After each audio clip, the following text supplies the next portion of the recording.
विद्यार्थी मित्रों प्रणाम। धोरण 8 गणित प्रकरण 11 मापन। मित्रों नाम छे मापन એટલે એનો અર્થ એ થયો કે અહીંયા કંઈક માપવાનું છે આપણે। કંઈક એટલે શું?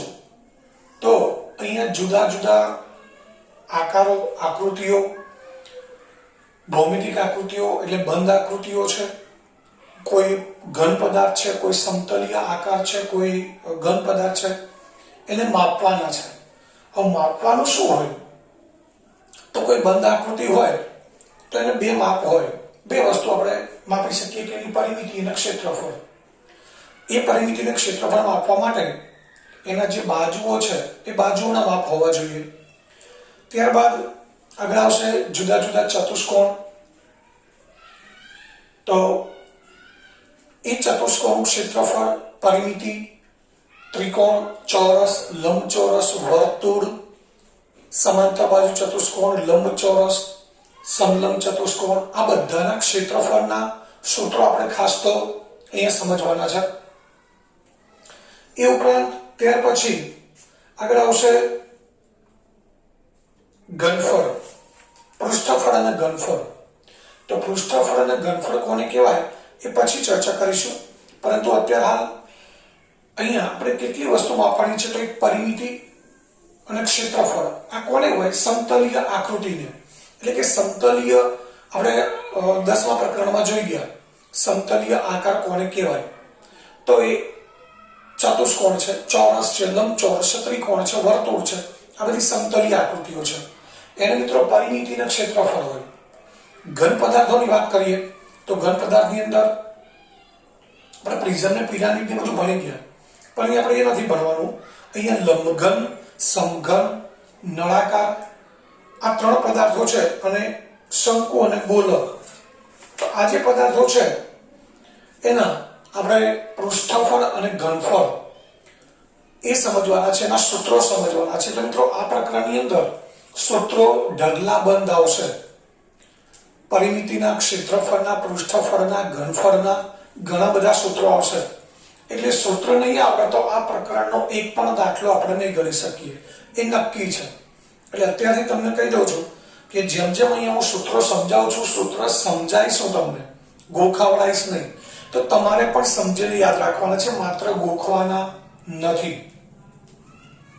તો શરૂઆત કરીએ આપણે પહેલા પરિમિતિ। પરિમિતિ એટલે જેને પેરામીટર કહેવાય અંગ્રેજીમાં। અને પરિમિતિ એટલે શું? તો કોઈ પણ બંધ સમતલ આકૃતિની બધી બાજુઓના માપનો સરવાળો। કોઈ પણ બંધ આકૃતિ છે, ચોરસ છે, લંબચોરસ છે, ચતુષ્કોણ છે, વર્તુળ છે, કોઈ પણ બંધ આકૃતિ છે, ત્રિકોણ છે, એને જેટલી બાજુઓ છે બધી બાજુઓના માપનો સરવાળો એને પરિમિતિ કહેવાય। ધારો કે આપણે લંબચોરસ લઈએ,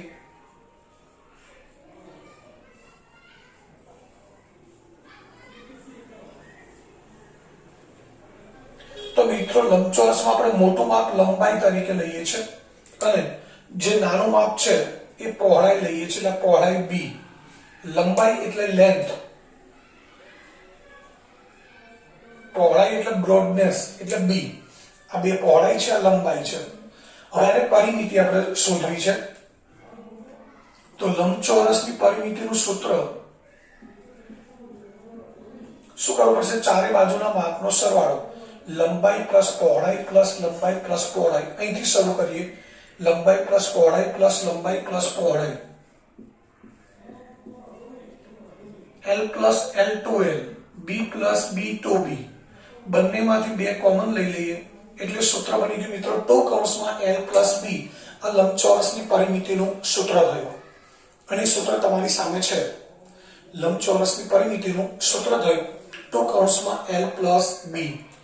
ત્યારબાદ લંબચોરસનું ક્ષેત્રફળ। તો ક્ષેત્રફળનું સૂત્ર છે લંબાઈ ગુણ્યા પહોળાઈ। લંબચોરસના ક્ષેત્રફળનું સૂત્ર છે લંબાઈ ગુણ્યા પહોળાઈ। મિત્રો સૂત્ર આપણને ત્યારે જ યાદ રહેશે કે જ્યારે આપણે દરેક આકૃતિ અને એના માપ આપણા મગજમાં ક્લિયર હોવા જોઈએ। આકૃતિ વગર આપણે કેમ આપણે લંબચોરસ, તો આપણને તરત ખબર પડી જાય કે લંબચોરસમાં મોટું માપ લંબાઈ કહેવાય, નાનું માપ પહોળાઈ કહેવાય। લંબાઈને L વડે દર્શાવાય, પહોળાઈને B વડે દર્શાવાય। પરિમિતિ તો આપણને ખબર છે, પરિમિતિ એટલે ચારે બાજુના માપનો સરવાળો। એટલે સરવાળો કરીએ તો L plus B plus L plus B। 2 2l+2b એટલે 2l+b. તો મિત્રો પરિમિતિ શું છે, ક્ષેત્રફળ શું છે, આ મગજમાં કોન્સેપ્ટ ક્લિયર હશે તો સૂત્રો આપણને એકદમ સરળતાથી યાદ રહેશે. તો પરિમિતિની વાત કરી, ચારે બાજુના માપનો સરવાળો એટલે માત્ર આ રેખાખંડોનું માપ આવશે, વચ્ચેનો ભાગ પરિમિતિમાં ના આવે. જ્યારે ક્ષેત્રફળ એટલે શું, તો ક્ષેત્રફળ એટલે કોઈ પણ બંધ સમતલ આકૃતિ દ્વારા રોકાયેલી અથવા ઘેરાયેલી જગ્યાનું માપ. તો લંબચોરસ એક દોર્યો છે, તો બોર્ડની અંદર આ લંબચોરસ આટલો ભાગ રોકે છે, તો આ જે જગ્યા છે એને લંબચોરસનું ક્ષેત્રફળ કહેવાય. એટલે મિત્રો ક્ષેત્રફળ એટલે શું, કોઈ પણ સમતલીય બંધ આકૃતિએ રોકેલી જગ્યાનું માપ. અને પરિમિતિ એટલે માત્ર બાજુઓના માપનો સરવાળો, એટલે આ ચાર બાજુઓ આવશે, અંદરનો ભાગ નહીં આવે પરિમિતિમાં. આટલું ખાસ ધ્યાન રાખવાનું છે. તો લંબચોરસના ક્ષેત્રફળનું સૂત્ર થયું લંબાઈ ગુણ્યા પહોળાઈ. ત્યારબાદ બીજી આકૃતિ છે ચોરસ.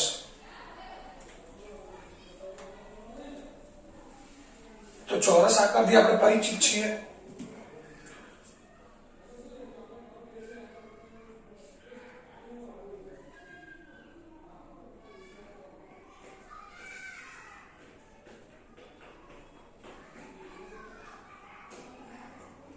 આ ચોરસ છે અને ચોરસની બધી બાજુના માપ સરખા હોય આપણને ખબર છે, બધી બાજુનું માપ l થશે. તો હવે આની પરિમિતિ આપણે લેવી છે, ચોરસની પરિમિતિ.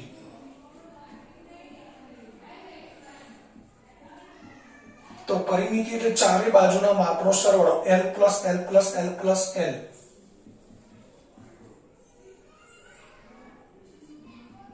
શું થશે 4l. હવે ચોરસનું ક્ષેત્રફળ અહીંયા લંબાઈ ગુણ્યા પહોળાઈ છે, તો અહીંયા પણ લંબાઈ ગુણ્યા પહોળાઈ, પરંતુ અહીંયા લંબાઈ અને પહોળાઈ એક જ સરખી છે એટલે લંબાઈ ગુણ્યા લંબાઈ એટલે લંબાઈનો સ્ક્વેર એટલે ક્ષેત્રફળનું સૂત્ર થશે l². પરિમિતિ થશે 4l. હવે આ સૂત્ર આપણે ગોખવાની કોઈ જરૂર જ નથી મિત્રો, આપણને ખબર છે બધી બાજુનું માપ l છે, તો ચાર બાજુ હોય ચોરસને, એ ચારનો સરવાળો કરી l+l+l+l 4l. અને ક્ષેત્રફળ એટલે શું, બે પાસની બાજુનો ગુણાકાર, લંબાઈ ગુણ્યા લંબાઈ એટલે l². સૂત્ર તૈયાર થઈ ગયું. એટલે એકદમ સિમ્પલ અને સરળ છે. હવે ત્યારબાદ આગળ જોઈએ ત્રિકોણ.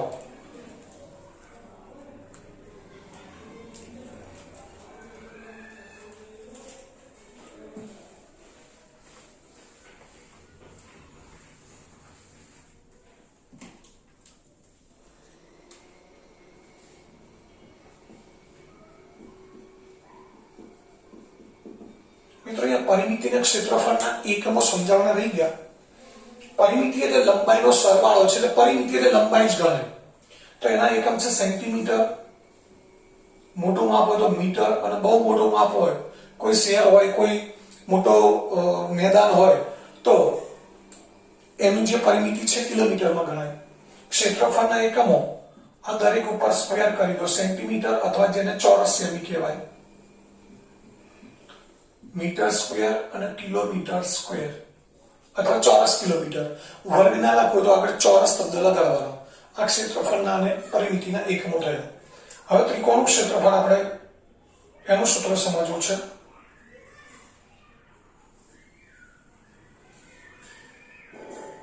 આ ત્રિકોણ ABC છે. મિત્રો ત્રિકોણની પરિમિતિ છે એની આપણે કઈ ખાસ જરૂર પડતી નથી, પરંતુ પરિમિતિ એટલે ત્રણેય બાજુના માપનો સરવાળો. જો ત્રણેય બાજુના માપ આપ્યા તો આપણે પરિમિતિ શોધી શકીએ. હવે આ છે વેધ. એમ શું છે, વેધ છે. હવે આ પાયો છે એને આપણે સંકેતમાં b વડે દર્શાવીએ, વેધ છે h વડે દર્શાવે. તો સૂત્ર આપણે આ નથી યાદ રાખવાનું. ત્રિકોણનું ક્ષેત્રફળનું સૂત્ર છે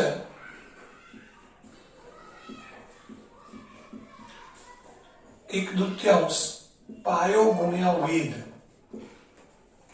ત્રિકોણના ક્ષેત્રફળનું સૂત્ર શું છે, 1/2 પાયો ગુણ્યા વેધ. મિત્રો આ સૂત્રો છે એ 8મા ધોરણ પૂરતા નહીં, પરંતુ 9મા ધોરણમાં, 10મા ધોરણમાં આગળ જ્યાં પણ જશો ત્યાં બધા જ સૂત્રો ફરીથી આવવાના છે. તો અત્યારે હાલ આપણે એને બરાબર એવી રીતે યાદ રાખી લઈએ કે જેથી આગળના ધોરણમાં આપણે સૂત્રો તૈયાર કરવાની જરૂર ના પડે, આપણે બધા સૂત્રો આવડતા જ હોય. પણ એના માટે બરાબર સમજવાના છે સૂત્રો. આ બીસી છે પાયો છે જેનું માપ બી છે, તો અહીંયા આપણે પાયો છે એની જગ્યાએ લખી શકીએ બી, અને વેધ છે એચ એમ. વેધ એટલે શું? તો ત્રિકોણનો આ શિરોબિંદુ છે, શિરોબિંદુમાંથી સામેની બાજુ પર દોરેલો લંબ રેખાખંડ, એટલે આ એમ છે બીસી સાથે કાટખૂણે છેદે છે, તો એને વેધ કહેવાય. એની લંબાઈ છે એચ. આપણે આ સૂત્ર નથી યાદ રાખવાનું, ઉપરનું શબ્દોનું જ યાદ રાખવાનું છે. ત્રિકોણનું ક્ષેત્રફળ બરાબર 1/2 પાયો ગુણ્યા વેધ. આ ત્રિકોણના ક્ષેત્રફળનું સૂત્ર થયું. ત્યારબાદ ચોથી આકૃતિ છે સમાંતર બાજુ ચતુષ્કોણ.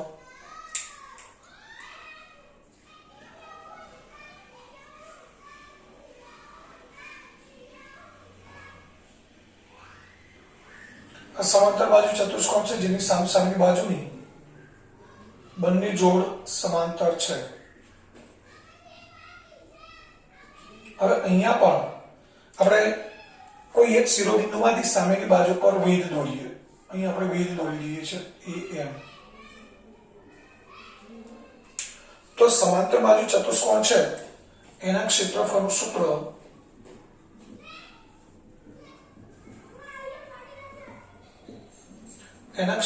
સૂત્ર છે પાયો ગુણ્યા વેધ. 1/2 નીકળી જશે. આ બીસી પાયો છે, બીસી નું માપ આપેલું હોય અને એમ વેધ આપેલો હોય, તો એ પાયો અને વેધનો ગુણાકાર કરીએ એટલે આપણને સમાંતર બાજુ ચતુષ્કોણનું ક્ષેત્રફળ મળી જાય. હવે એની પરિમિતિ એટલે શું? તો એની પરિમિતિ એટલે ચારે બાજુના માપનો સરવાળો. એની પર પરિમિતિની લગભગ આપણે જરૂર પડતી નથી, પરંતુ આપણે એટલું યાદ રાખીશું કે સમાંતર બાજુ ચતુષ્કોણમાં સામસામેની બાજુના માપ સરખા હોય. AB અને CD સરખા હોય, AD અને BC ના માપ સરખા હોય. ત્યારબાદ આગળ છે વર્તુળ.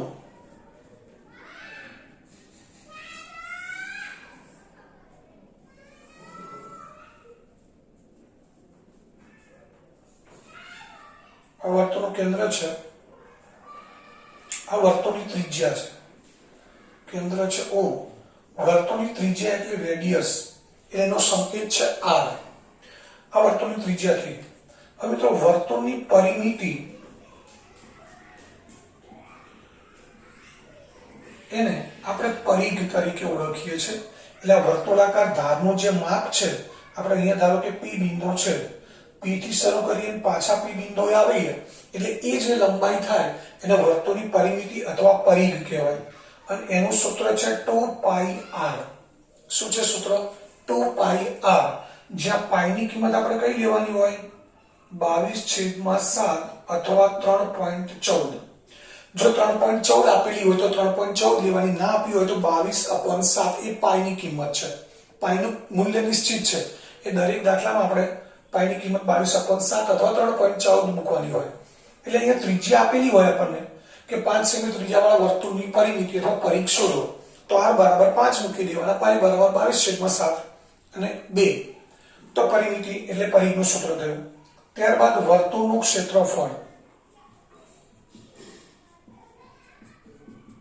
આ બગડો છે એના પાઈ લાત મારશે એટલે ઉપર જતો રહેશે, એટલે સૂત્ર શું થઈ જશે? πr². આ વર્તુળના ક્ષેત્રફળનું સૂત્ર થયું. આ બગડો છે ને પાઈ લાત મારશે એટલે બગડો અહીંયા ઉપર જતો રહેશે, r ની ઉપર, એટલે ક્ષેત્રફળનું સૂત્ર થઈ ગયું. શું સૂત્ર થઈ ગયું? πr². તો આ વર્તુળનું સૂત્ર થયું. હવે તો અહીંયા મુખ્ય 5 સૂત્રો આપણે સમજી લીધા, જે આપણે સ્વાધ્યાય પહેલું સ્વાધ્યાય છે એની અંદર જરૂર પડવાની છે. પરંતુ આ વર્તુળ પરથી અર્ધવર્તુળના પણ સૂત્રો આપણે યાદ રાખવાના છે. મિત્રો આ વર્તુળ છે એને આપણે કાપીને અર્ધવર્તુળ બનાવી દઈએ.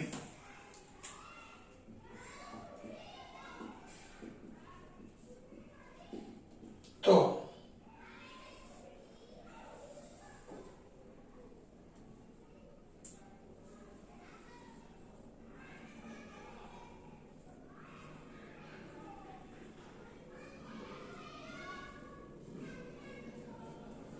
નીચેનો ભાગ કાપી નાખી એટલે અર્ધવર્તુળ બની ગયું.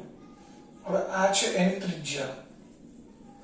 તો અર્ધવર્તુળનો જે પરિઘ છે એને અર્ધ પરિઘ કહેવાય. શું કહેવાય? અર્ધ પરિઘ. તે અહીંથી આટલું માપ, આ જે આખું માપ છે એના કરતા અહીંથી આટલું અર્ધ માપ, એને પરિઘ. આખું માપ છે એને પરિઘ કહેવાય, અર્ધ વર્તુળનો પરિઘ એને અર્ધ પરિઘ કહેવાય. તો એ પરિઘ કરતા કેવો હશે? અડધો. એટલે પરિઘ ભાગ્યા 2. પરિઘ એટલે 2πr ભાગ્યા 2. 2 ઉડી ગયા એટલે અર્ધ પરિઘનું સૂત્ર થઈ ગયું πr. તો વર્તુળનો અર્ધ પરિઘ અથવા અર્ધવર્તુળનો પરિઘ, અર્ધવર્તુળનો અર્ધ પરિઘ એનું સૂત્ર થશે મિત્રો અહીંયાથી આટલું જ માપો. આ રેખાખંડ નહીં આવે, ખાસ ધ્યાન રાખજો. આ વર્તુળનો વ્યાસ છે એ અર્ધ પરિઘમાં આવશે નહીં, માત્ર આટલું જ માપ છે એને અર્ધ પરિઘ કહેવાય અને એ સૂત્ર થશે πr. ત્યારબાદ અર્ધવર્તુળનું ક્ષેત્રફળ. તો મિત્રો વર્તુળના ક્ષેત્રફળનું સૂત્ર πr² છે, એના અડધા કરીએ એટલે 1/2 πr², અથવા πr²/2 લખીએ તો પણ ચાલે. અર્ધવર્તુળનું ક્ષેત્રફળ 1/2 πr² અથવા πr²/2. મિત્રો બીજું સમજાવવાનું રહી ગયું કે વર્તુળની પરિમિતિ અથવા વર્તુળનો પરિઘ છે એનું બીજું પણ એક સૂત્ર છે, એ છે આ 2πr ઉપરાંત બીજું સૂત્ર છે πd. બીજું સૂત્ર કયું છે? πd. d એટલે શું? વ્યાસ. તો આ સૂત્ર કેવી રીતે આવ્યું એ સમજી લઈએ. તો મિત્રો આ પરિઘ છે, આ પરિઘ આ ત્રિજ્યા 5 છે તો એનો વ્યાસ કેટલો થશે? 10 થશે. કેટલો થશે? 10. એટલે આ 5 છે તો 5 ગુણ્યા 2 કેટલા થઈ ગયા? 10. એટલે કે ત્રિજ્યાને ડબલ કરો એટલે વ્યાસ મળે. તો અહીં આપણે 2r કાઢી નાખ્યા, એના બદલે d મૂકી દીધો, કારણ કે 2r એટલે ત્રિજ્યાનું બમણું માપ. આ ત્રિજ્યા 5 છે, આ પણ 5 છે, તો આ વ્યાસ થયો. ત્રિજ્યા 5 5 હોય તો વ્યાસ કેટલો થાય? 10 થાય. એટલે આ 2r કાઢી નાખ્યા. 2r એટલે શું થાય? ત્રિજ્યાનું બમણું માપ, જેને આપણે વ્યાસ કહીએ છીએ. તો અહીં આપણે d મૂકી દીધા, જ્યાં d બરાબર શું છે? વ્યાસ. એટલે અહીંયા વર્તુળના પરિઘના બે સૂત્રો થયા, 2πr અને πd. જો વ્યાસ આપેલો હોય તો આ સૂત્રનો ઉપયોગ કરી શકાય અને ત્રિજ્યા આપેલી તો આ સૂત્રની મદદથી આપણે પરિઘ શોધી શકીએ. તો અહીંયા ચોરસ, લંબચોરસ, ત્રિકોણ, સમાંતર બાજુ, ચતુષ્કોણ, વર્તુળ અને અર્ધવર્તુળ આટલાના સૂત્રો અહીંયા પૂરા થયા. તો હવે એના પરથી આપણે શરૂ કરીએ સ્વાધ્યાય 11.1. હજુ એક વાર ફરીથી યાદ કરાવું છું કે જ્યાં સુધી સૂત્રો નહીં આવડે ત્યાં સુધી આ પ્રકરણનો એક પણ દાખલો આપણે ગણી શકીશું નહીં, એ ખાસ ધ્યાનમાં રાખવાનું છે. એટલે સૂત્રો કોઈ પણ સંજોગોમાં તૈયાર કરવા જ પડશે. હવે આપણે જોઈએ સ્વાધ્યાય 11.1.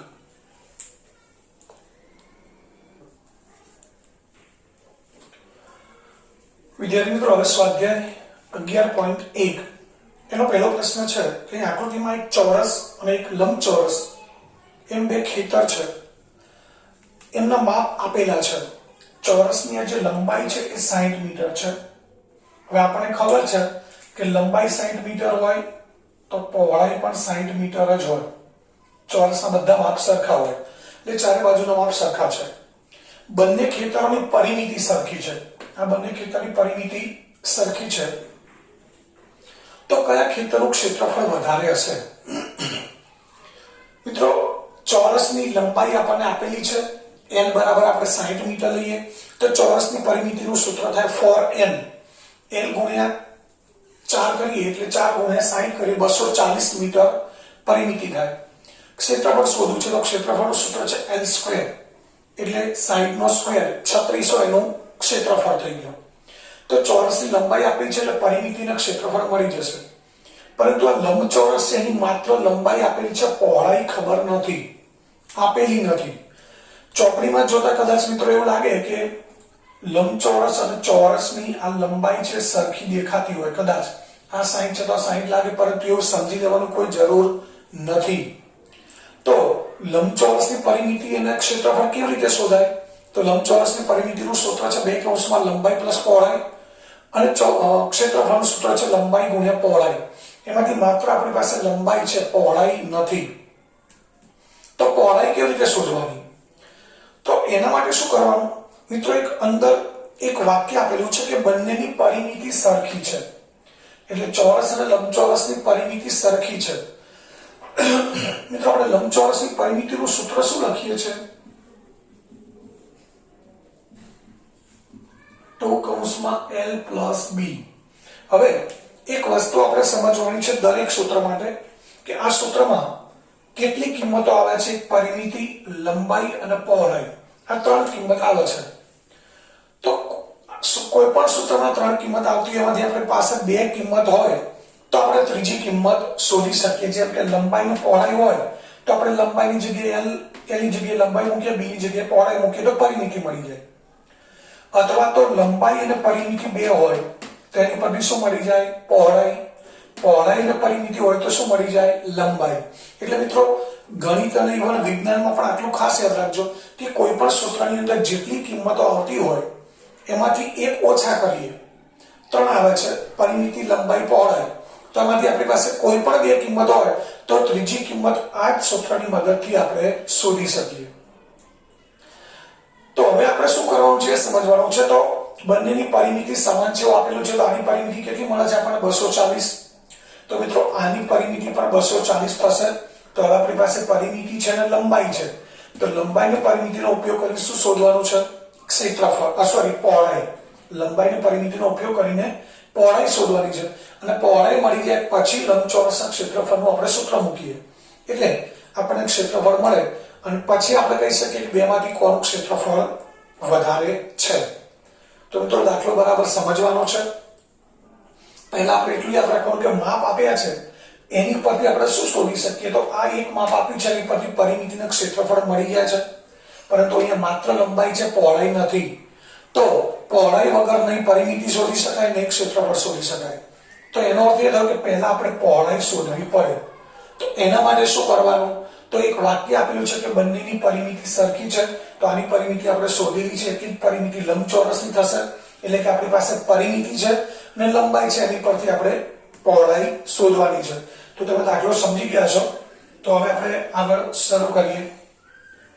હવે સૌથી પહેલા દરેક દાખલામાં આપણે માપ સંકેતમાં લખવાના છે. તો ચોરસની લંબાઈ L બરાબર 60 મીટર. અહીં આપણે લખીશું લંબચોરસ.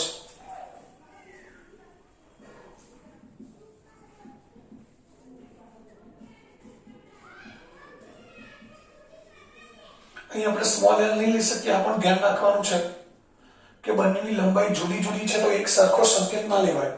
અહીંયા સ્મોલ l લઈએ તો અહીંયા કેપિટલ L લઈએ, અહીંયા એક કેપિટલ L લો તો અહીંયા સ્મોલ l લઈ શકાય. હવે અહીં આપણે ચોરસની પરિમિતિ શોધી કાઢીએ. ચોરસની પરિમિતિ બરાબર 4L. 4 ગુણ્યા 60 મીટર એટલે 240 મીટર. આ ચોરસની પરિમિતિ થઈ. પરિમિતિ આપણને મળી ગઈ. હવે ચોરસનું ક્ષેત્રફળ પણ શોધી કાઢીએ. તો ચોરસના ક્ષેત્રફળનું સૂત્ર છે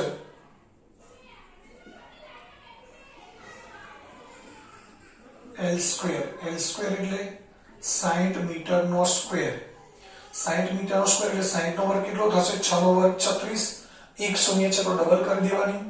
3600 મીટર સ્ક્વેર આ ચોરસનું ક્ષેત્રફળ મળી ગયું. તો આપણી પાસે ચોરસની પરિમિતિ અને ક્ષેત્રફળ બંને માપ આવી ગયા.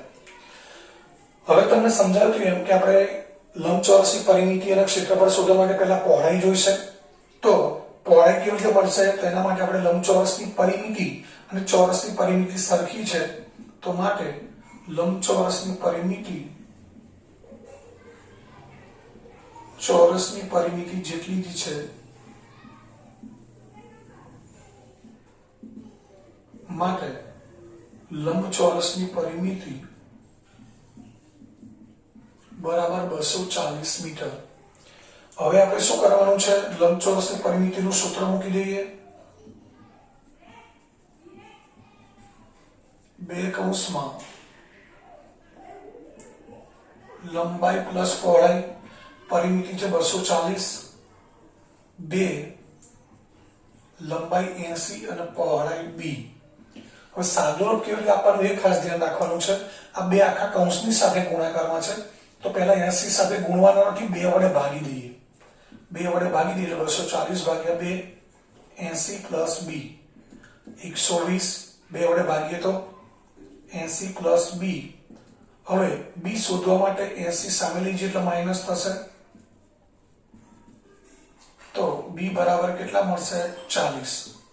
180 માંથી 120 માંથી 80 બાદ કરી એટલે બી બરાબર આપણને 40 મળે. હવે પહોળાઈ મળી ગઈ તો હવે આપણે શું શોધવાનું છે? લંબચોરસનું ક્ષેત્રફળ, જેનું સૂત્ર છે L ગુણ્યા B. હવે લંબાઈ કેટલી છે? 80 મીટર, પહોળાઈ 40 મીટર, 4 ગુણ્યા 8 3200 મીટર સ્ક્વેર.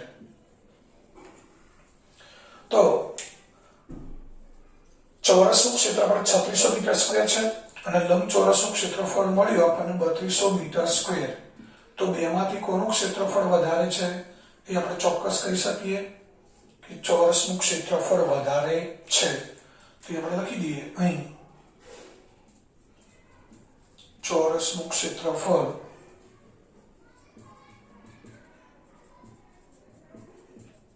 વધારે છે. ઓકે, તો અહીંયા દાખલો 1 પૂરો થયો. હવે ત્યારબાદ દાખલા નંબર 2.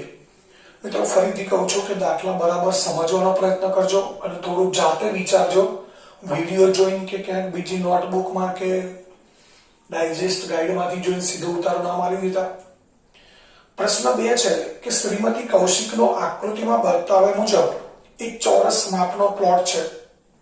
આકૃતિમાં બતાવ્યા મુજબના માપનો ચોરસ પ્લોટ છે. ચોરસ પ્લોટ છે, બ્લેક કલરથી દોર્યો છે, જેની લંબાઈ છે 25-25 મીટર અને પ્લોટના મધ્ય ભાગમાં મકાન બનાવવા માંગે છે.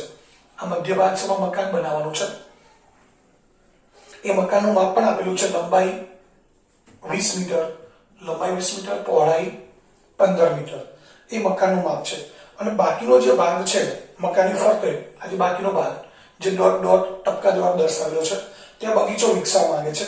અને બગીચો વિકસાવવા માટે એટલે બગીચો તૈયાર કરવા માટેનો ખર્ચ ₹55 પ્રતિ ચોરસ મીટર. પ્રતિ ચોરસ મીટર એટલે 1 ચોરસ મીટર. એટલે આ બગીચો બનાવવાનો ખર્ચ 1 ચોરસ મીટરના ₹55 છે. તો બગીચો વિકસાવવાનો કુલ ખર્ચ કેટલો થાય?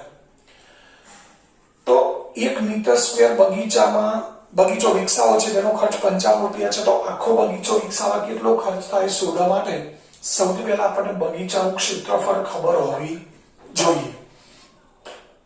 બગીચાનું ક્ષેત્રફળ કેવી રીતે શોધાય એ હવે મહત્વનું છે.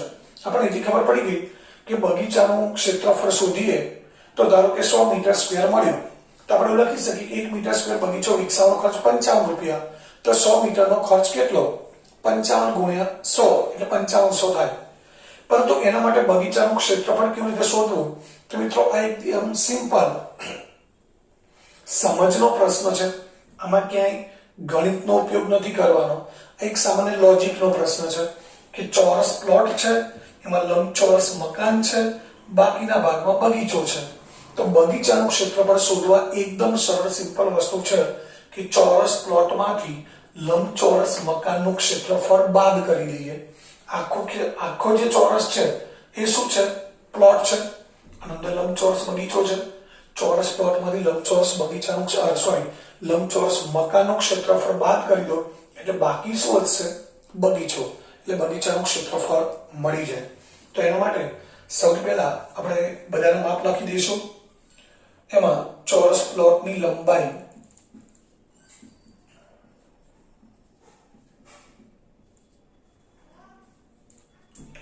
આપણે કેપિટલ L લઈશું, 25 મીટર છે. લંબચોરસ મકાનની લંબાઈ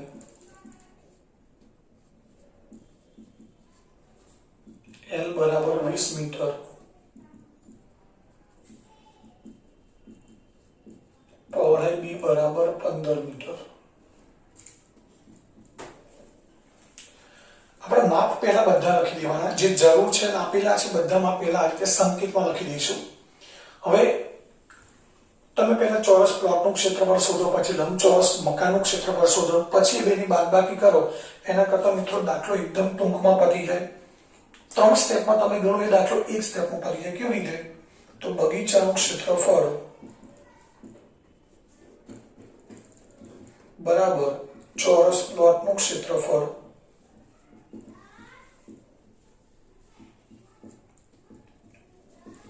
માઇનસ લંબચોરસ મકાનનું ક્ષેત્રફળ. ચોરસ પ્લોટના ક્ષેત્રફળનું સૂત્ર થશે L સ્ક્વેર. મકાનનું ક્ષેત્રફળનું સૂત્ર થશે LB. L સ્ક્વેર એટલે 25 મીટરનો સ્ક્વેર. અહીંયા 20 મીટર ગુણ્યા 15 મીટર. 25 નો સ્ક્વેર થશે 625 મીટર સ્ક્વેર. અને અહીંયા 300 મીટર સ્ક્વેર બાદબાકી કરીએ એટલે 325 મીટર સ્ક્વેર, જે આપણને બગીચાનું ક્ષેત્રફળ મળે. તો આ સીધો મળી ગયો. આપણે શું કરીએ પહેલા?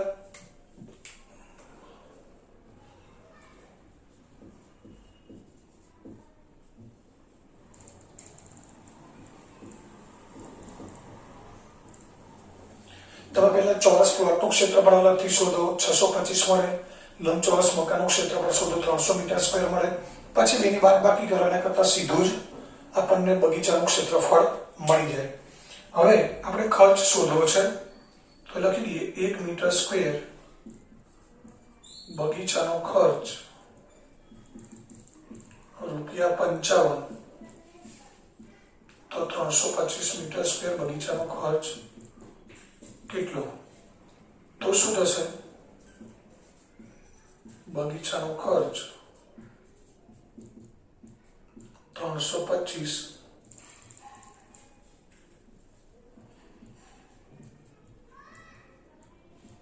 ગુણ્યા 55.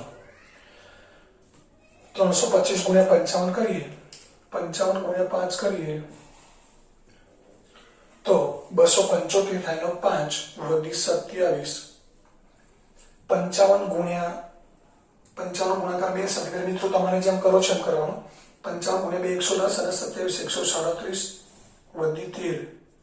55 ગુણ્યા 13, 55 ગુણ્યા 3 165 અને 13 178,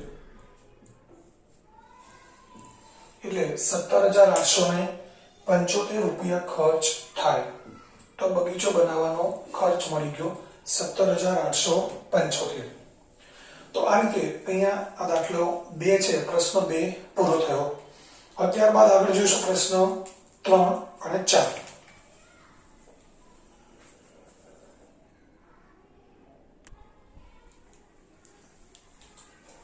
મિત્રો દાખલા નંબર 3 છે.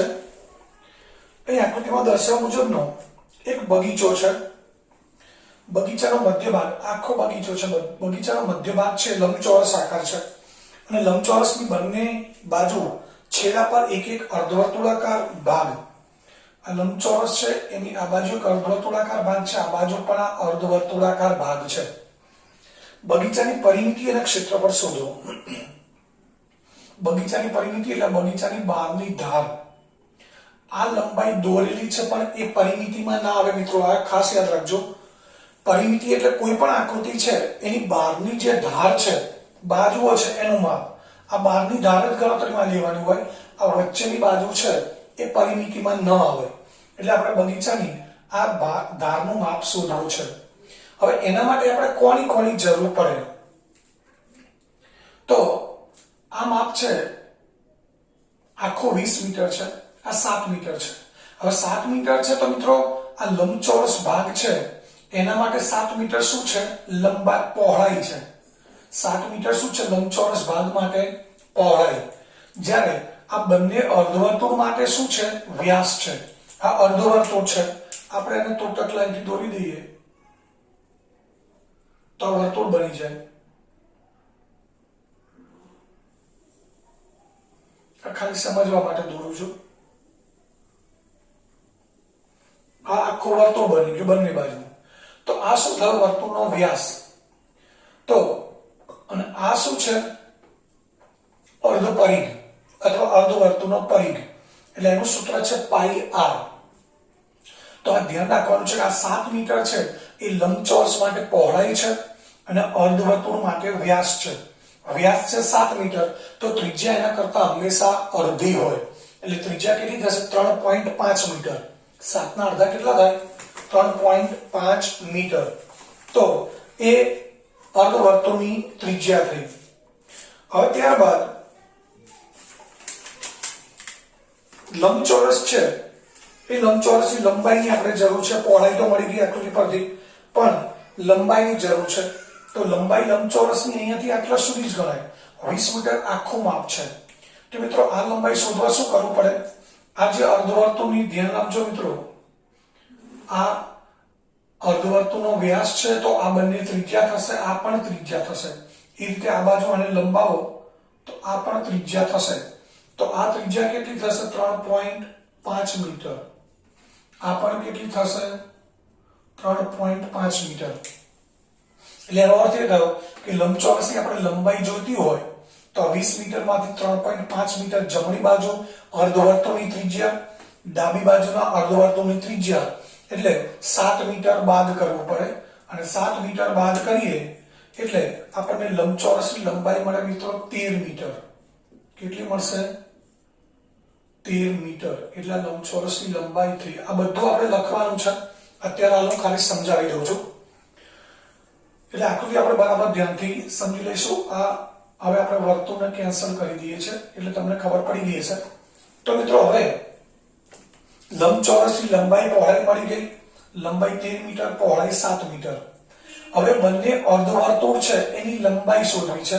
તો અર્ધવર્તુળની લંબાઈ એટલે અર્ધ પરિઘ. એના માટે શું સૂત્ર છે? પાઈ આર. એટલે ત્રિજ્યા જોઈએ તો ત્રિજ્યા 3.5 મળી ગઈ. ત્યારબાદ આખા બગીચાનું ક્ષેત્રફળ શોધવું છે.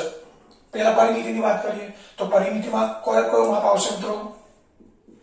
આખા બગીચાની પરિમિતિ અર્ધવર્તુળની લંબાઈ પ્લસ લંબચોરસની લંબાઈ, અર્ધવર્તુળની લંબાઈ એટલે કે અર્ધ પરિઘ અને લંબચોરસની લંબાઈ એટલે અર્ધ પરિઘ પાઈ આર પ્લસ અર્ધ પરિઘ પાઈ આર એટલે કેટલું થશે? 2 પાઈ આર. લંબાઈ l પ્લસ l એટલે 2l. એટલે આ પરિમિતિ થઈ ગઈ આખા બગીચાની. હવે વાત કરીએ ક્ષેત્રફળની. તો ક્ષેત્રફળ એટલે અહીંયા 3 ભાગ પડે છે, 1 2 3. એમાં લંબચોરસનું ક્ષેત્રફળ જેનું સૂત્ર છે લંબાઈ ગુણ્યા પહોળાઈ. ત્યારબાદ બંને અર્ધવર્તુળના ક્ષેત્રફળ અંદર ઉમેરવાના. અર્ધવર્તુળનું ક્ષેત્રફળ છે 1/2 પાઈ આર સ્ક્વેર. એવા કેટલા અર્ધવર્તુળ છે? 2. અને બંનેની ત્રિજ્યા તો સરખી જ છે એટલે ક્ષેત્રફળ પણ સરખું હોય તો અર્ધવર્તુળનું ક્ષેત્રફળ 1/2 પાઈ આર સ્ક્વેર છે એને આપણે ડબલ કરી દઈએ, 2 વડે ગુણી દઈએ એટલે આ બંનેનું ક્ષેત્રફળ મળી જાય. તો દાખલો આ રીતે સમજવો પડે અને તો જ આપણે દાખલો સમજ્યા હોય તો જ પરીક્ષામાં ગણી શકીએ. તો આપણે શરૂઆત કરીએ. પહેલા લંબચોરસની પહોળાઈ b બરાબર અર્ધવર્તુળનો વ્યાસ બરાબર 7 મીટર. અહીં આપણે અલગ અલગ લખી દઈએ છીએ.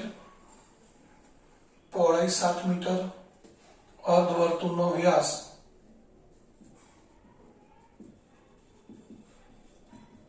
7 મીટર માટે ત્રિજ્યા કેટલી થશે? 3.5 મીટર. ત્રિજ્યા થઈ ગઈ 3.5 મીટર. મિત્રો હવે અર્ધવર્તુળની પરિઘ શોધવા માટે કે ક્ષેત્રફળ શોધવા માટે માત્ર ત્રિજ્યાની જરૂર છે.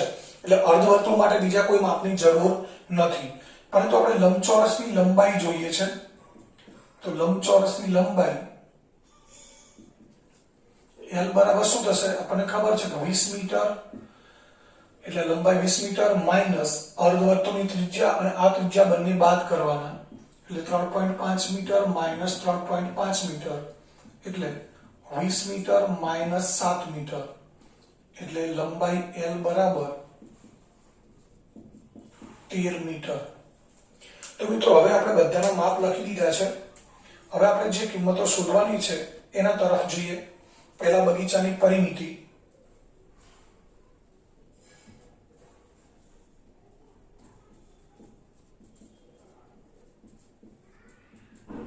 બગીચાની પરિમિતિમાં શું આવશે મિત્રો? લંબચોરસની લંબાઈ l પ્લસ અર્ધ પરિઘની અર્ધવર્તુળનો પરિઘ એટલે pi r plus pi r. l plus l શું થશે? 2l અને 2 પાઈ આર. હવે આની અંદર આપણે કિંમત મૂકી દઈએ તો 2 ગુણ્યા 13 2 ગુણ્યા 22/7 અને ત્રિજ્યા છે 3.5 એટલે 35/10 મૂકી દઈએ આપણે. હવે 7 પંચા 35, 5 દો 10 અને 2 કેન્સલ થઈ ગયા. તો અહીંયા વધ્યું શું? 13 દો 26 મીટર અને પ્લસ 22 એટલે પરિમિતિ થશે 48 મીટર. આ બગીચાની પરિમિતિ મળી.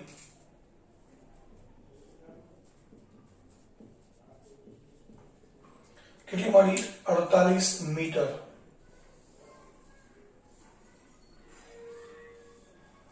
હવે આપણે બગીચાનું ક્ષેત્રફળ શોધવું છે.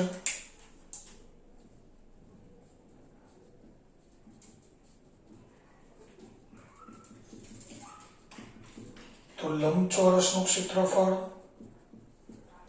પ્લસ 2 ગુણ્યા અર્ધવર્તુળનું ક્ષેત્રફળ. મિત્રો બંનેની ત્રિજ્યા સરખી છે એટલે બંનેના ક્ષેત્રફળ સરખા થાય. તો 2 વખત અર્ધવર્તુળ લખવાની જરૂર નથી, એને 2 વડે ગુણી દઈએ. લંબચોરસના ક્ષેત્રફળનું સૂત્ર લંબાઈ ગુણ્યા પહોળાઈ અને અહીંયા 2 ગુણ્યા 1/2 પાઈ r સ્ક્વેર એટલે અહીંયા 1/2 કેન્સલ થઈ જશે. હવે લંબાઈ કેટલી છે? 13 મીટર, પહોળાઈ 7 મીટર, પાઈની કિંમત 22/7 અને r સ્ક્વેર છે એટલે મિત્રો આપણે r ની કિંમત કેટલી વખત મૂકવી પડે? 2 વખત. હવે અહીંયા છેદ ઉડાડી દઈએ. 7 પંચા 35, 5 દો 10 અને 11 દો 22. હવે અહીંયા શું થશે? 13 × 91 મીટર સ્ક્વેર અને પ્લસ 11 ગુણ્યા 35 385 થાય અને એના છેદમાં 10 છે એટલે એક આંકડા પછી આપણે દશાંશ ચિહ્ન મૂકી દઈએ એટલે 38.5 મીટર સ્ક્વેર. હવે આ બંનેનો સરવાળો કરીએ. 91 પ્લસ 38.5 મીટર સ્ક્વેર સરવાળો કરીએ તો બગીચાનું ક્ષેત્રફળ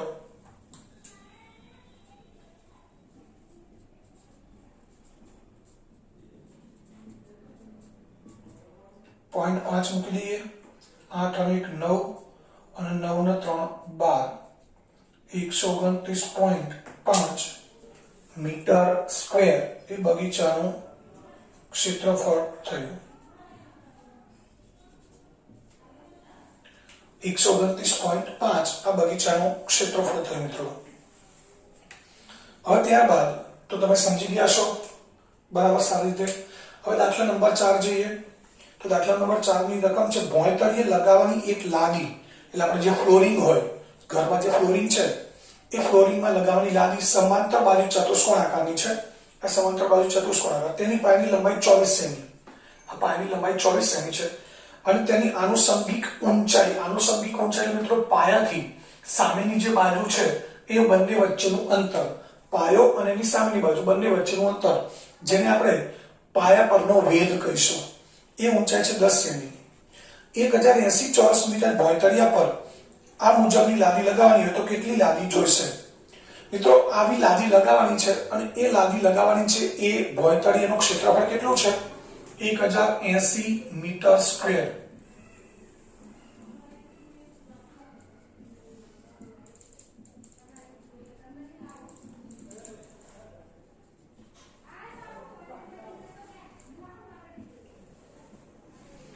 ભોંયતળિયાનું ક્ષેત્રફળનું સૂત્ર છે ભોંયતળિયાનું ક્ષેત્રફળ છે 1080 મીટર સ્ક્વેર. આ માપ સેન્ટીમીટરમાં આપેલા છે એટલે એ સમલંબ ચતુષ્કોણનું ક્ષેત્રફળ સૂત્ર આપણે યાદ કરવું પડે. એ સૂત્ર છે પાયો ગુણ્યા વેધ. એટલે પાયો 24 અને વેધ 10. 24 ગુણ્યા 10 240 સેન્ટીમીટર સ્ક્વેર મળશે. જ્યારે ભોંયતળિયાના ક્ષેત્રફળનો એકમ છે મીટર સ્ક્વેર. તો મિત્રો અહીંયા એકમ જુદા જુદા થયા તો આપણે શું કરવું પડશે? મીટર સ્ક્વેર ને સેન્ટીમીટર સ્ક્વેરમાં ફેરવવા પડે. એ કેવી રીતે ફેરવવા પડે? તેના માટે 1 મીટર સ્ક્વેર બરાબર 10,000 સેન્ટીમીટર સ્ક્વેર થાય. આ યાદ રાખવાનું છે.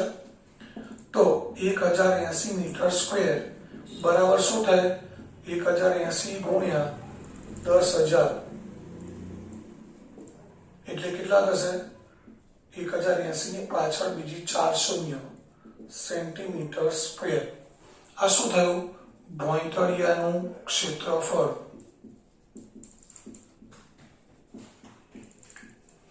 મિત્રો જ્યારે જુદા જુદા એકમ આપેલા હોય ત્યારે આપણે બંને એકમ સરખા કરવા પડે, એ સિવાય આપણે આગળ ગણતરી કરી શકીએ નહીં. આ બાબત ખાસ ધ્યાન રાખવાની. એટલે 1 મીટરના સેન્ટીમીટર 100 થાય, પણ 1 મીટર સ્ક્વેરના સેન્ટીમીટર સ્ક્વેર કેટલા થાય? 10,000. કેવી રીતે? 1 મીટર સ્ક્વેર એટલે 1 મીટરનો હોલ સ્ક્વેર કહેવાય. 1 નો વર્ગ 1 મીટરનો સ્ક્વેર મીટર સ્ક્વેર. 1 મીટરના સેન્ટીમીટર કેટલા? 100. 100 સેન્ટીમીટર સ્ક્વેર. 100 નો વર્ગ થશે 10,000 અને સેન્ટીમીટરનો વર્ગ સેન્ટીમીટર સ્ક્વેર. એટલે 1 મીટર સ્ક્વેર બરાબર શું થાય? 10,000 સેન્ટીમીટર સ્ક્વેર. તો આ ભોંયતળિયાનું ક્ષેત્રફળ થયું.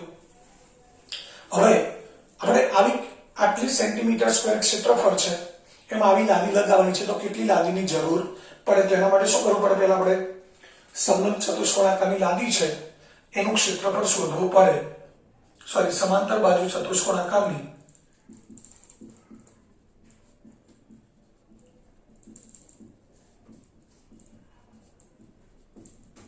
લાદી માટે પાયાની લંબાઈ 24 સેમી અને ઊંચાઈ અથવા વેધ 10 સેમી. તો હવે આપણે લાદીનું ક્ષેત્રફળનું સૂત્ર મૂકી દઈએ. લાદીનું ક્ષેત્રફળ બરાબર પાયો ગુણ્યા વેધ. પાયો કેટલો છે? 24 સેમી. વેધ 10 સેમી. તો ગુણાકાર કેટલો થશે? 240 સેન્ટીમીટર સ્ક્વેર. એક લાદીનું ક્ષેત્રફળ થયું. એક લાદીનું ક્ષેત્રફળ કેટલું થયું? 240 સેન્ટીમીટર સ્ક્વેર. તો હવે આપણે શોધવું છે કે આવી કેટલી લાદીની જરૂર પડે. તો એના માટે શું કરવું પડે? કઈ રીતે પદ મૂકવું પડે? તો આપણી પાસે બંનેના ક્ષેત્રફળ છે, શોધવાનું શું છે? લાદીની સંખ્યા. તો આપણે અગાઉના એક પ્રકરણમાં પણ સમજાવી દઉં, 8મું પ્રકરણની અંદર, કે જે શોધવાનું છે આપણે જમણી બાજુ મૂકીએ છીએ, જે માહિતી આપણી પાસે છે ડાબી બાજુ મૂકીએ છીએ. એટલે ક્ષેત્રફળ છે ડાબી બાજુ મૂકીશું, લાદીની સંખ્યા જમણી બાજુ. તો અહીં આપણે લખી દઈએ લાદીનું ક્ષેત્રફળ, અહીં એટલે ક્ષેત્રફળ, અને અહીંયા લાદીની સંખ્યા. તો અહીંયા ક્ષેત્રફળ પહેલા કયું લઈશું આપણે? 240 સેન્ટીમીટર સ્ક્વેર બરાબર કેટલી લાદી છે? 1. તો આપણી પાસે આખા ભોંયતળિયાનું ક્ષેત્રફળ કેટલું છે? 1080. પાછળ 4 શૂન્ય મૂકવાની છે. કેટલી? તો હવે આપણે શોધવાનું શું છે? લાદીની સંખ્યા. તો લાદીની સંખ્યા બરાબર શું લખી શકીએ? આ સંખ્યા છે એકમ, દશક, 100,000, 10,000, લાખ, 10 લાખ, કરોડ. 1 કરોડ 80 લાખ, 1 કરોડ 8 લાખ ગુણ્યા 1 અને છેદમાં 240. હવે આપણે પાછા પહેલા એક શૂન્ય કેન્સલ કરી દઈએ. હવે તમે આ જે સંખ્યા વધી છે 10,80,000, એને 24 વડે સીધો ભાગાકાર કરી શકો, છેદ પણ ઉડાડી શકો. 2 વડે છેદ ઉડાડતા જાઓ તો ચાલે. આપણે સીધા છેદ ઉડાડીએ. 3 8 24. અહીંયા 8 વડે ભાગાકાર કરીએ તો 8 એકા 8, 10 માંથી 8 જાય 2 વધે, પાછળ 8 મૂકો 28 થયા. 8 તારી 24, 28 માંથી 24 બાદ કરીએ કેટલા વધે? 4. 4 ની પાછળ શૂન્ય મૂકો, 40 થયા. 8 પંચા 40 અને પાછળ 3 શૂન્ય મૂકી દીધી. અહીંયા 3 છે, 135 છે, તો 5 ને 3 8 ને 1 9. આનો સરવાળો 9 થયો, એટલે 9 સરવાળો થાય એ સંખ્યા 3 વડે વિભાજ્ય હોય. તો હવે આપણે 3 વડે ભાગ ચલાવીએ. તો અહીંયા 3 ચોક 12, 13 માંથી 12 જાય તો 1 વધે, પાછળ 5 મૂકીએ 15 થાય. 3 5 15 અને પાછળ 3 શૂન્ય મૂકી દઈએ. તો અહીંયા આપણને લાદીની સંખ્યા કેટલી મળી મિત્રો? 45,000. તો આપણે કહી શકીએ કે કેટલી લાદીની જરૂર પડે? તો 45,000 લાદીની જરૂર પડે. તો અહીંયા આ જે ત્રીજો દાખલો છે, ચોથો દાખલો એ પણ અહીંયા પૂરો થયો. આ દાખલામાં ખાસ ધ્યાન આ રાખવાનું છે કે મીટર સ્ક્વેર છે અને સેન્ટીમીટર સ્ક્વેરમાં ફેરવવા પડે, અથવા તો આ ક્ષેત્રફળ જે સેન્ટીમીટર સ્ક્વેરમાં મળ્યું એને મીટર સ્ક્વેરમાં ફેરવવા પડે, પણ એ ભાગાકાર કરવો પડે, એટલે એ કામ બહુ અઘરું થઈ જાય. તો આ રીતે આ ચોથો દાખલો અહીંયા પૂરો થયો. હવે ત્યારબાદ જોઈએ આપણે દાખલા નંબર 5.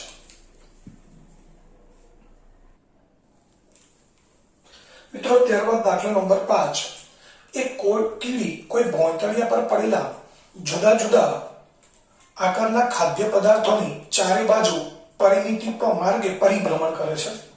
આ ખાદ્ય પદાર્થના ટુકડા છે, રોટલી છે કે ભાખરી છે કે બ્રેડ છે કે કોઈ પણ વસ્તુ છે આવા આકારની છે, તો એમાં કીડી છે એને પરિમિતિના માર્ગે, આ પરિમિતિ ક્યાં ગણાય, અહીંથી અહીંયા સુધી અને અહીંથી અહીંયા આવશે, આ પરિમિતિ એટલે બહારની ધાર, એ બહારની ધાર ઉપર પરિભ્રમણ કરે છે. બીજી આકૃતિ છે એમાં ધારો કે અહીંથી શરૂ કરે છે, અહીંયા જશે, અહીંયા આ બાજુ અહીંયા પાછી આવશે, અહીંથી શરૂ કરશે, આ બાજુ જશે, અહીંયા પછી અહીંયા આવશે. એટલે દરેક ખાદ્ય પદાર્થના જુદા જુદા આકારના ટુકડા છે એમાં પરિમિતિના માર્ગે એ પરિભ્રમણ કરે છે. તો ખાદ્ય પદાર્થના કયા ટુકડાના પરિભ્રમણ માટે કીડીને વધુ અંતર કાપવું પડશે? તો ત્રણમાંથી કયા ટુકડા પર કીડીએ વધુ અંતર કાપવું પડે એ આપણે શોધવાનું છે. તો મિત્રો આપણે આકૃતિ એ ની વાત કરીએ પહેલા.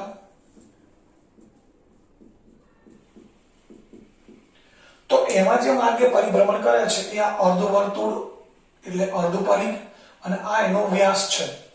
તો આપણે આકૃતિ એ માટે પરિભ્રમણ માર્ગની લંબાઈ શોધવી હોય તો શું કરવું પડે? અર્ધપરિઘ અને પ્લસ વ્યાસ એનો શું કરવું પડે મિત્રો? સરવાળો.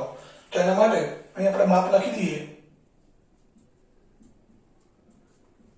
અર્ધવર્તુળનો વ્યાસ d બરાબર 2.8 મીટર અને અર્ધવર્તુળની ત્રિજ્યા r બરાબર શું થશે? 1.4 સેમી. સોરી,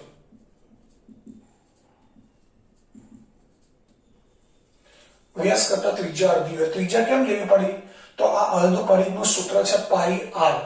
એટલે આપણે આ માર્ગની લંબાઈ શોધવા માટે કોનો સરવાળો કરવો પડશે? અર્ધપરિઘ અને પ્લસ વ્યાસ. તો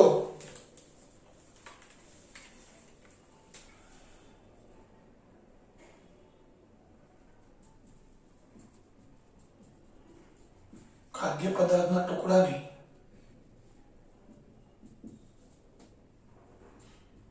પરિમિતિ બરાબર અર્ધપરિઘ પ્લસ વ્યાસ. અર્ધપરિઘનું સૂત્ર છે પાઈ આર અને વ્યાસ ડી. પાઈની કિંમત કેટલી મૂકીશું આપણે? 22/7. ત્રિજ્યા છે 14/10 પ્લસ 2.8 સેમી. તો અહીં આપણે છેદ ઉડાડી દઈએ. 7 દો 14 એટલે 22 દો 44, 44/10 એટલે 4.4 સેમી પ્લસ 2.8 સેમી.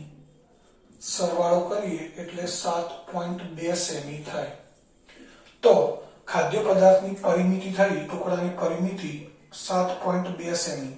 એનો અર્થ એ થયો કે એ આકારનો ખાદ્ય પદાર્થનો ટુકડો છે એમાં એને કેટલું અંતર કાપવું પડશે? 7.2 સેમી.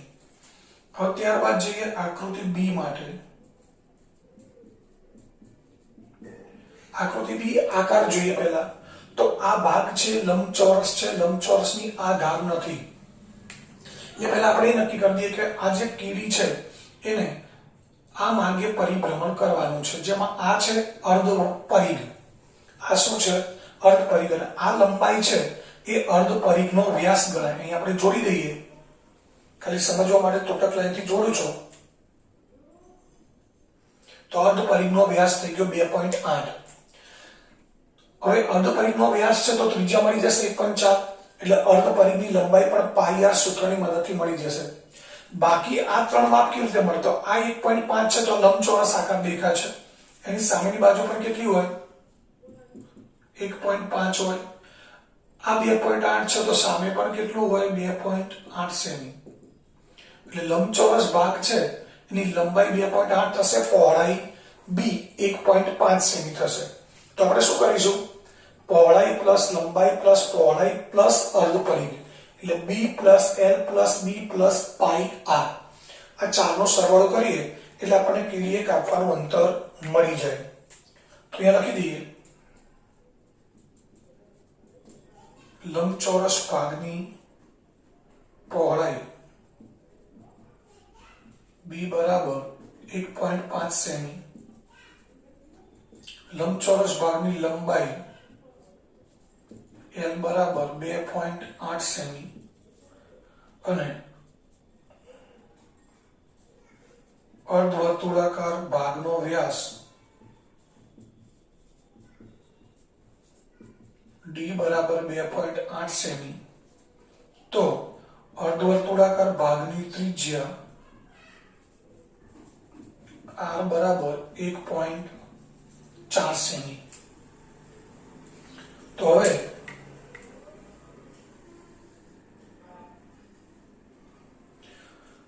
અહીંયા ખાદ્ય પદાર્થના ટુકડાની પરિમિતિ એનું સૂત્ર મૂકી દઈએ.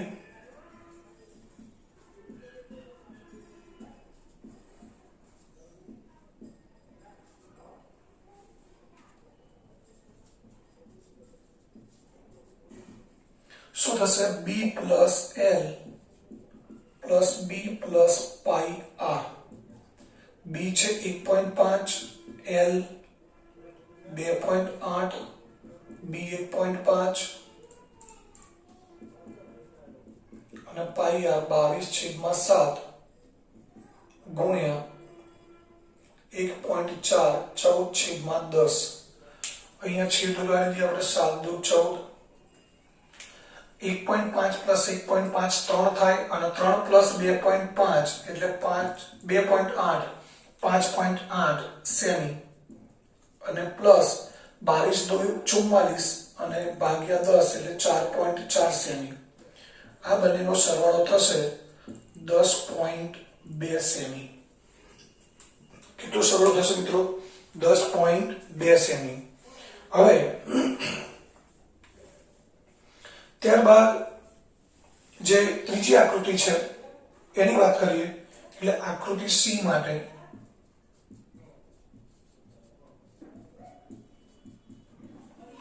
આકૃતિ સી માં આ ત્રિકોણાકારની લંબાઈ છે, ત્રિકોણાકાર ભાગ છે એની લંબાઈ છે એ છે 2 સેમી અને આ અર્ધવર્તુળનો વ્યાસ છે 2.8. તો અર્ધવર્તુળનો વ્યાસ ડી બરાબર 2.8 સેમી. તો ત્રિજ્યા આર બરાબર 1.4 સેમી અને ત્રિકોણાકાર ભાગની લંબાઈ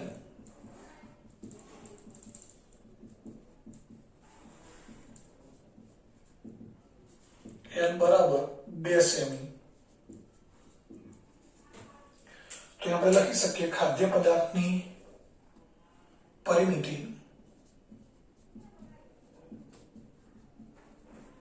ખાદ્ય પદાર્થના ટુકડાની પરિમિતિ બરાબર શું થશે? L પ્લસ અર્ધ પરિઘ 2R, L plus 2R. L કેટલા છે મિત્રો? 2 સેમી.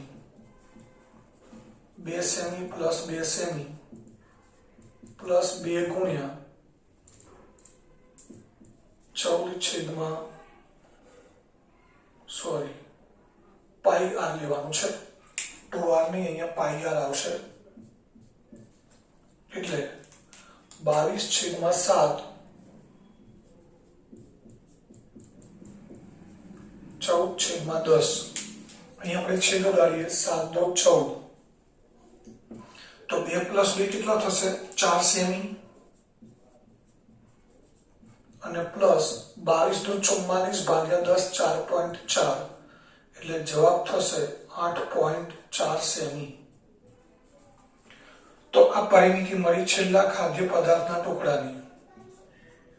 તો હવે આપણે નક્કી કરવાનું છે કે કયા ખાદ્ય પદાર્થના ટુકડામાં કીડીએ વધુ અંતર કાપવું પડે. તો પહેલા ટુકડામાં કેટલું અંતર કાપવાનું છે? 7.2. આકૃતિ બી માં 10.2 અને આકૃતિ સી માં 8.4. તો આપણે લખી શકીએ કે